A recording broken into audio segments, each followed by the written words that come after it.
name's Ryan, and today we're talking about the sport of baseball and going through the needs analysis for that. So first off, I want to start with training and the energy systems. I kind of morph those two together just because I feel like they go hand in hand once you read the literature and then try to apply it to building a program. So the first article we talk about is basically what they conclude is that baseball is a power-dominated sport. Nothing is super long duration. While the game seems super slow and long, it is very quick, short, powerful movements that make up the game. Another article summarizes it as basically short duration bouts of super high intensity. And that was also reworded in another article that it's high force and low time. And one of the articles I talked about, they talked about the recovery. And so the shortest recovery time that they could find in the game was the 15 to 20 seconds between pitches for the hitter or the pitcher. A lot of the literature done in studying the sport of baseball is done on starting pitchers. A couple of reasons for that is probably just because they're big assets to pro clubs and they often have shoulder injuries, so we want to know what they're doing, why they're doing it, how they're doing it. But back to recovery here, shortest time is 15 to 20 seconds, and that's between pitches. And then sticking with the starting pitcher, they often had recovery times of 5 to 15 minutes between innings. So they never really have to do long duration activity. The most endurance they ever may need is the 15 to 30 pitches they throw in.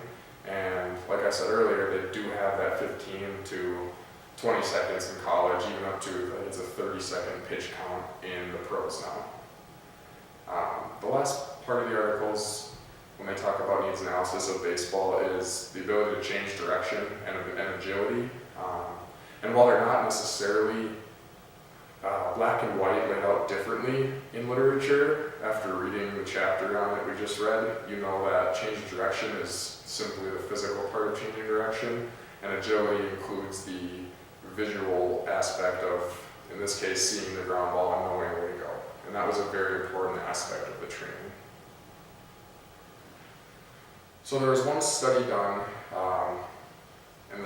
on the bottom here, if you can't read it, it says it's the non-compatibility of power and endurance training.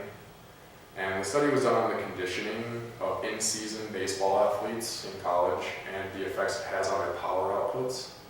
And so basically what they had is they split this team into two groups. Both groups lifted 3 times a day doing strength and power exercises. And then they had 3 conditioning days, and the conditioning days were broke up into long distance running. And then the other group was sprint intervals that were anything from 15 feet to 60 feet. And what happened at the end was that the group that did long, slow duration jogging for about 45 minutes actually lost 2% power output over the season, even with the lifting they were doing. And the group that did sprint intervals gained 18% on average of power. So that's huge when we talk about baseball, because power is everything. There was an article done that basically interviewed a bunch of MLB clubs and talked about their training, and 17 of the 21 interviewed used plyometric exercise very regularly to increase power. And only 24% of the 21 used Olympic lifts. And the thought as to why this was that a lot of it puts the shoulder in a vulnerable position, and it's a very valuable joint in baseball, which we'll talk about here shortly. For mechanical analysis, a lot of it was done on just pitching. I didn't find any articles on hitting. So for pitching, again, the most important thing was power. And then the most important forces in pitching were basically driving with your lower leg towards the plate and getting momentum going towards the plate. And then they broke it down into singular joints. And this is what I talked about, the hip and the knee of the pivot leg, which is like the push leg. And then the hip abduction force of the landing leg and the knee extension of the landing leg were the 3 most important forces that they found correlated to high velocity in pitchers.